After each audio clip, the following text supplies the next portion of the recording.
തിരുവനന്തപുരം കഴക്കൂട്ടം കുളത്തൂർ മാർക്കറ്റിൽ നാടൻ ബോംബുകൾ കണ്ടെത്തി. കുളത്തൂർ മാർക്കറ്റിനുള്ളിൽ പ്ലാസ്റ്റിക് കവറിൽ സൂക്ഷിച്ചിരുന്ന 5 നാടൻ ബോംബുകളാണ് കച്ചവടക്കാർ രാവിലെ കണ്ടെത്തിയത്. തുടർന്ന് കഴക്കൂട്ടം പോലീസിൽ വിവരമറിയിച്ചു. വിവരങ്ങളുമായി ശാലിനി ചിരിയാണ്. ശാലിനി, പോലീസിന്റെ അന്വേഷണം എങ്ങനെ പുരോഗമിക്കുന്നു?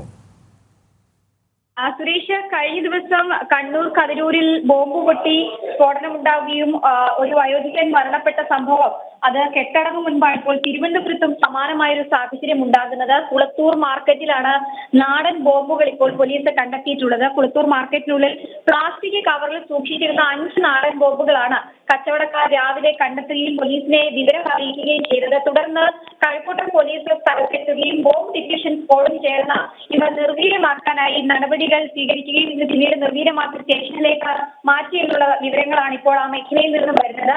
CCTV-കൾ പരിശോധിച്ച് ആരാണ് ഇവ സൂക്ഷിച്ചിരിക്കുന്നത് എന്ന് കണ്ടെത്താനുള്ള ശ്രമം കഴക്കൂട്ടം പോലീസ് തുടരുകയാണ്. നിരവധി രാഷ്ട്രീയ അക്രമ സംഘടനകളും നടന്നിടത്താണ് ഇത്തരത്തിൽ ഒരു ബോംബ് അല്ലെങ്കിൽ നാടൻ ബോംബുകൾ കണ്ടെത്തിയിട്ടുള്ളത് എന്നുള്ളതാണ് ശ്രദ്ധേയമായിട്ടുള്ള കാര്യം. മുൻപും സമാനമായി കുളത്തൂർ മേഖല കേന്ദ്രീകരിച്ച് ഇത്തരത്തിലുള്ള സംഭവങ്ങൾ ഉണ്ടായിട്ടുള്ളതായി റിപ്പോർട്ടുകൾ ഉണ്ടായി. ഈ സാഹചര്യത്തിൽ കൂടി വരും ദിവസങ്ങളിൽ പോലീസ് പരിശോധന വിവിധ മേഖലകളിൽ ശക്തമാക്കുമെന്നുള്ളതാണ് നിലവിൽ കഴക്കൂട്ടം പോലീസ് അറിയിക്കുന്നത്. പക്ഷേ ഇതുവരെ ഇതാരാണ് ഇവിടെ കൊണ്ടുവന്നതെന്നോ അല്ലെങ്കിൽ എന്തായിരുന്നു ഇതിന്റെ ഉദ്ദേശം അല്ലെങ്കിൽ ഉദ്ദേശം എന്നുള്ളത് കണ്ടെത്താൻ പോലീസിന് കഴിഞ്ഞിട്ടില്ല. അന്വേഷണം CCTV ക്യാമറകൾ കേന്ദ്രീകരിച്ച് തുടരുകയാണ്. സുരേഷ്, ശാലിനിയാണ് വിവരങ്ങൾ നൽകിയത്.